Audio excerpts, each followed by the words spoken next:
إدارة الزمالك تقرر ترشيح أمير مرتضى منصور لهذا المنصب، ويبقى التعليق لجمهور الزمالك.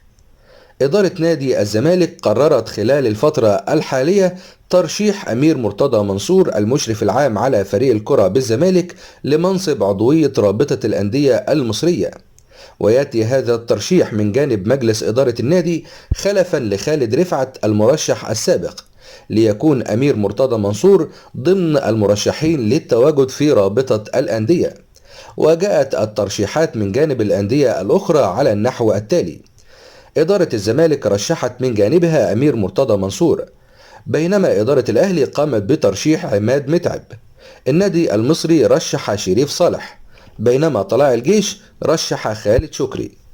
هذه الانتخابات ستجري الثلاثاء 15 أغسطس الحالي لاختيار مجلس إدارة رابطة الأندية المصرية، وهذه الانتخابات من المقرر أن تقام في مقر اتحاد كرة القدم المصري.